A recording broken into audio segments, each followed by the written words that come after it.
It's time to rip the cover off what really works to ditch addiction, depression, anger, anxiety, and all other kinds of human suffering. No, not sobriety. We're talking the F word here, freedom. We'll share straight from the trenches what we've learned from leaving our own addictions behind and coaching hundreds of others to do the same. And since it's such a heavy topic, we might as well have a good time while we're at it.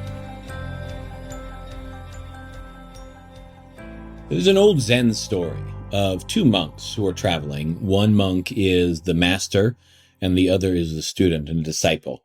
And these are ascetic monks. They've renounced the world. They've renounced relationships with women. They've renounced all kinds of other things so that they can live a spiritualized life. Now, why would anybody want to do that? It's not because these things are necessarily bad, but when you're seeking spirituality, when you're seeking a deep inner experience, the more variables you add to your life, the relationships you have to keep up, the food you got to put on the table, the job you got to juggle, and all that other stuff, the less time you have for spiritual endeavors. So these two monks are traveling on the countryside from one monastery to another monastery in Japan. And they're traveling, and it's kind of rainy in their travels. So they're there in their robes and their garb, and they're walking along, and they're a little bit soaked and they're a little bit wet, but they're moving along at a pretty good steady pace until they come to a place where there's a river, or maybe it was a road that got washed out and there's a lot of water running across it. And on the side of the road that they are on, they look up and there is a beautiful young lady standing there looking distraught on the top of a rock, trying not to get her dress wet. Now, it's clearly a very expensive dress, one that if it got super wet or super soiled would take a lot more time cleaning, and it's something that they couldn't do it. So without a second thought, the master, the older monk, simply grabs her, picks her up, puts her on his back, trudges across the running river or stream or road filled with water, whatever it was, gets to the other side, plops her back down on the other side, and without a word continues along on his journey. The younger monk is sitting behind him, and he is flabbergasted at what just happened.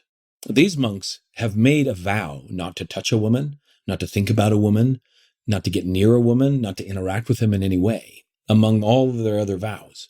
And this young buck, very, very much keen on living all of the exact rules so that he can reach the highest spiritual place that he needs to get, is wandering, toddling along behind this older monk, just completely lost. He's flummoxed. He's bewildered. Why did this happen? How could this monk possibly have just done that? After all these years in the order, after all these years attaining what this master has attained, how could he so simply just do something like that without even thinking? In just a moment of fancy, he didn't just touch the girl, he picked her up. She rode on his back. Her perfume was in his nostrils, and then he put her down. So along they're going on this journey, and this young monk is stewing. He's trying to make sense of this. How could the master have done something so contrary to everything that he's been taught and everything that he lives his life for? And as they're nearing their destination, he finally can't stand it any longer, some hours later. And he finally interrupts the master and he says, "Master, I have a question for you." Master nods, again silent. He says, "Look, you and I, we renounced the world. And one of the things we renounced is women. And not to touch them, not to get near them, not to interact with them, not to do any of these things. But when we got close to that river, there was that beautiful lady standing there, and you literally just picked her up, carried her across, and put her back down without even thinking about all of the vows that you had made. How could you possibly do that?" And the older man looks at him with his wise, kind, gentle eyes, and he says, "I put her down at the river. Why are you still carrying her?" Today we get to talk about Zen monks and your concealed carry permit. You see, a lot of times things happen in life. And I mentioned in a previous episode the whole meme that's like, did you really have a bad day, or did you have a bad 5 minutes that you milked for a whole day? Things happen in life. Good things happen in life. Things that we would prefer didn't happen in life. And as they happen, we think about them and we develop thoughts around them and ideas around them, and those create emotions in us, and then we carry those with us into other places. But it's a concealed carry, you see. It happened, and because it happened, there's something that we have to do about it. Never mind that it's not happening now. Never mind that it may never happen again. There's something that we have to do about it. And because of that, we stew, we munch on things, we carry them with us for a long period of time. Now, who does this? Well, I'll tell you this much. Almost everyone I know, not everyone on the planet, because I know people who don't do this.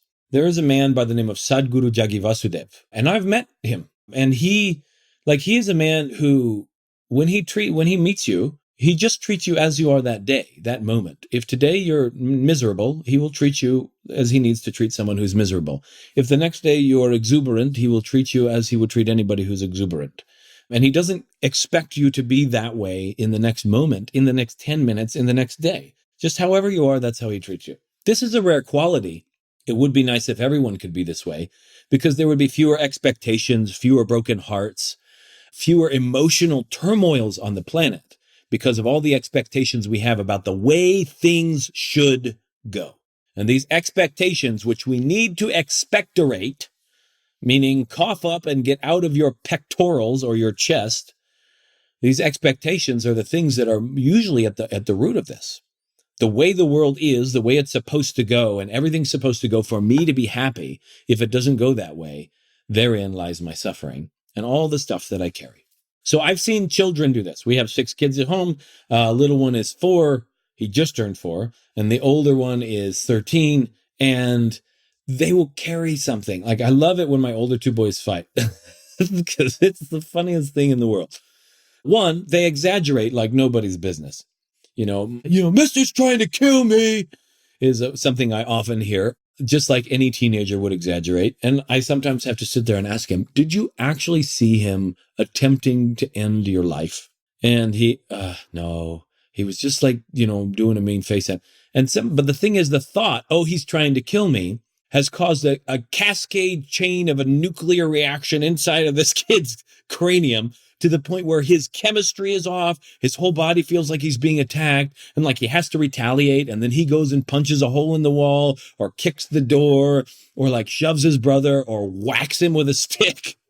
Then that brother, feeling like he's being attacked and having blown it way out of proportion, turns around and does something really mean, and then the first brother cries, and then before we know it, we have a massive nuclear war that's happened, and the only thing left standing is the house, we hope. Because both people are in a tizzy. But what happened really? One person did something. The other person interpreted it and then ran with it and carried it longer than the moment that it happened. Someone steps on your foot, they stepped on your foot. We talked about this with my wife and I in the episode where we talked about saying sorry. They stepped on your foot. That's all that happened. Whether they did it meanly or not, it's not happening now. And if I'm carrying it, he did it meanly. And now I need him to do a certain thing, because if he doesn't, then I can't feel okay. And you see, and then a day later, a couple of days ago, you stepped on my foot, and we're still carrying it. And because we're carrying it, all the bandwidth that we would have had, all the mental bandwidth that we would have had for living life joyfully has been sucked up by taking care of all these resentments and all of these stories and all these revenges, these sweet little revenges we need to have. I've seen people leave churches. So now let's move on from kids. I've seen people leave churches because somebody in a church building did something, and then they took it and they couldn't let it go. And then on top of that, they interpreted it worse and made a bigger story out of it, to where it felt like the church was responsible for that person doing the thing that they did. So now it's the church's problem and not the individual's problem. And the church should have made sure that of all of its millions of members, just one member in this one spot on the planet should not have done this one thing that the church could never have predicted they would have said or done. But they interpret it to mean a church. And so now they get offended by the church they believed in, because the people inside the church didn't behave the way that they wanted them to. You see, it's our likes and our dislikes that really control a lot of our behavior. And the permit that we carry in order to give ourselves permission to carry all this ammunition with us. See, what's concealed carry, right? You have to have a permit for it. At least I think in most states, you have to have a permit for it. And there's certain places that you can't concealed carry, usually federal buildings, schools, things like that. And I think that also depends on the state a little bit, but you have to have a permit for it. And what does that mean? That with this permit, you are now allowed to carry ammunition and a firearm that you can use in defense of self and other people, right? Therein is a concealed carry permit. And I have a guy who works with me who carries a concealed carry. He carries a gun. And sometimes when we're practicing martial arts and he's forgot to take it out, sometimes I punch the gun, which is not as pleasant on my hand. So it works in defense in more ways than just one. It's like we're worse than Kevlar. Anyway, so you're carrying ammunition with you in the event that you need to defend yourself and you need to defend other people. Now, that sounds like a really noble enterprise. Why wouldn't I? Well, it stems from an idea both learned, a belief, as well as observed, because it is true to a certain extent, that the world isn't always safe. And that I am not good enough and safe enough to be able to protect myself as is, and I need some extra weaponry in order to be okay and to feel safe. And so if I carry this, then that allows me to feel some level of safety and feel some power. It gives me power also to protect other people and feel like I can contribute to society. If you or someone you know is looking to drop the F-bomb of freedom in your life, whether that's from addiction or depression and anxiety or just anything that's making you feel flat out stuck, but you have no clue how to shake it and just want help doing it, head on over to liberateaman.com and book a call where we can look at your unique situation and give you the roadmap you've been missing. Now, I'm not here to argue about whether or not guns are good or whether you should or should not have concealed carry permits and all the other stuff. There are too many politics in that debate. And frankly, I don't know. I don't personally like guns. I've liked shooting them from time to time at a range, but I don't really have an opinion one way or the other on them. Other than that, I don't personally like them because I'm a martial arts nerd that would prefer to use a spear and a sword and a knife, which might actually be more gruesome and grisly and not a good way to do things. So there you have it. But Peter Pan used a knife, so that means I'm okay. Captain Hook was the one using cannons. So, right? The bad guys have the guns. Don't take that too far. Anyway, so here we are. We're doing the same thing with our life, with our thoughts and our feelings towards others and our emotions. We have given ourselves a permit to carry ammunition with us in our life so that we can protect and defend ourselves from other people's thoughts, words, and behaviors, and protect the ones that we want, the people that we love, right? And the permit that we've given ourselves is justification that it is okay to feel angry. Oh, everybody feels angry. No, you're perfectly justified in your feelings.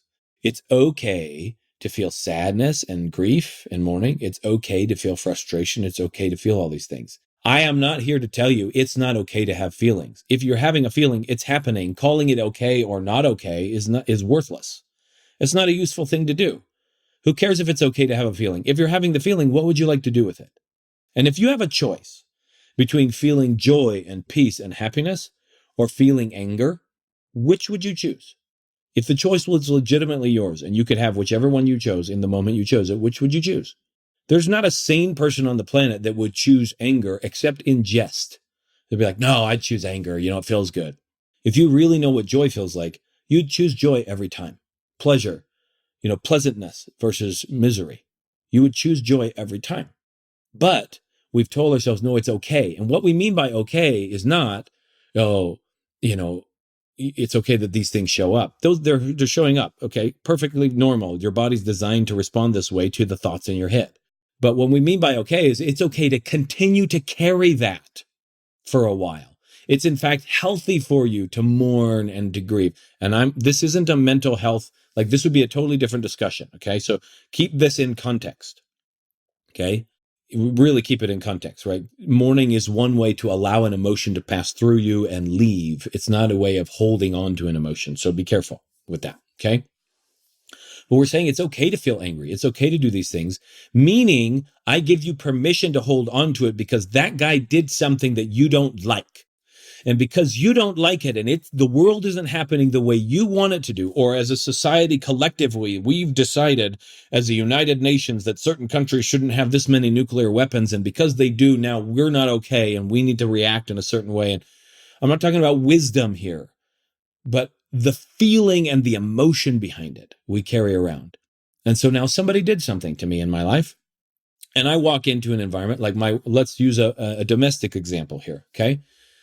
when I was stuck inside of my addiction for a long time, really jonesing for porn and for sex and really treating people and looking at people as a means to an end. And let's be honest, that's how I was. People say like, no, porn's not bad. I'm not talking about morals here. Literally, what entertains you trains you. What you tune into, you turn into. And the more you feed your brain with pornography, the more you will continue to see that as one, the ultimate goal of human existence, a lot of times. And I'm not saying it happens in every case, but in most cases. Two, that's how you'll look at people, as a means to that end or some other end. And that ultimately the best expression of human connection is sex. And I would walk into a room and I would look at women and I would look at people that I would treat my kids as a means to an end, meaning like it's their job to be happy with me, to make me feel like a good dad. And if they disobey me, then they're not doing that. And I'm using them as a father to make me feel good. And I was using my wife to make me feel good. And if she was happy with me, then I was happy. And if she was not attracted to me or I was behaving how whatever, then I would feel upset. And what goes on is like, I'm using her as an excuse to feel okay. So I was using people this way. And then there would be a time where she wasn't in the mood for intimacy. Okay, she's not in the mood for intimacy. And here's what would go on in my head, right? Gosh, why is it that I always have to do all the work? Why do I always have to initiate? Why do I always have to make sure that the kids are in bed and that everything's scheduled and everything's set up? And then, you're not really in the mood and I'm supposed to honor your feelings, but you're not supposed to honor mine. And like, this is frustrating. I just want a wife who really wants me. And I just want this to happen in my life and to have a powerful relationship. And you're not giving it to me. But I'm stuck in this marriage because I promised to be here and I'm here for the kids and I'm totally stuck and there's nothing I can do about it. And God, it's your fault because you told me man and woman are supposed to be together. And I've here made this commitment to be with this woman for life, but it's not fair to me because she's not even willing to put out and just meet my needs. We'll talk about human needs another time because that could be a fun foray into some cool stuff. But look at this. Is that freedom? Is that real freedom? That I have given myself a permit to carry this ammunition with me that will allow me over the next few weeks and months to treat my wife like a miserable burden on my life. And she felt it. She totally felt it. Many, many times she mentioned that she felt like she's like, I'm a burden to you, or you treat the kids like we're always in your way. I totally treated her that way because I gave myself a permit to carry some ammunition that I could use to defend a self that was not even worth defending. Your ideas that you have about who you are and what you deserve in life and all of that stuff are usually ideas that you picked up somewhere that maybe aren't the greatest ideas. And what if who you are doesn't really need the defense? It's not like the truth needs a defense. You can call a rock anything you want. It doesn't stop being a rock. And everybody can rage about this rock. It doesn't stop being a rock. And if you take the rock and you break it down and you melt it and you turn it into ore and you turn it into a sword, it didn't stop being a rock. It's still fundamentally the same and had went through some processes and transformed. But you didn't change the fact that it was a rock at the time you picked it up. The truth needs no defense. And who you really are under everything, which is what we'll talk about next time, Bodhidharma and the coaching industry. It's going to be good.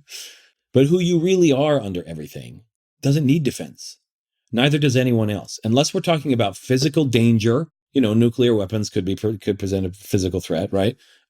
Domestic violence, bullying, stuff like that. Unless we're talking about physical or even emotional danger, sometimes if you're not equipped to handle people's emotional barbs, I think it's smart to get away from them.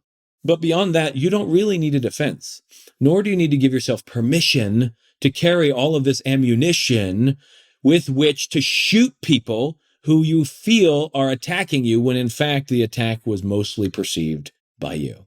And here's the downside of this. Carrying ammunition and a gun, it's designed to hurt people. That's why it's designed. And most of the ammunition people carry, it's designed for the same reason. Designed as a second-hand retreat, a plan B, in case things get out of hand. What can I lash out with that will injure them enough that they won't be able to get to me where I really am and hurt me? And the danger with it is the ammunition itself is poisonous. The more you carry anger, the more you carry greed, the more you carry resentment of all kind, the more poisonous it is to your system. Chemistry, Your chemistry becomes poisonous. Mechanically, tension patterns, breath patterns, which means you lack sufficient oxygen for your system. That means eventually your organs will break down. And they've linked this to all kinds of things we've mentioned in other episodes of this podcast. The ammunition itself is poisonous. So I'm going to ask you at the end of today the same question that the older monk kindly, gently, and with the best of intentions asked the younger one. I put her down at the river. Why are you still carrying her? Things in life happen, folks. Why don't you put them down after they're done, instead of carrying them as a big burden on the rest of your journey? Freedom is the ability to be free even of the past, no matter what it looked like. So that's a wrap for today. Next time, again, Bodhidharma and the coaching industry. It's going to be epic. We'll see you then. And that's it for today's Alive and Free podcast. If you enjoyed this show and want some more freedom bombs landing in your earbuds, subscribe right now at wherever you get your podcasts from. And while you're at it, give us a rating and a review. It'll help us keep delivering great stuff to you. Plus, it's just nice to be nice.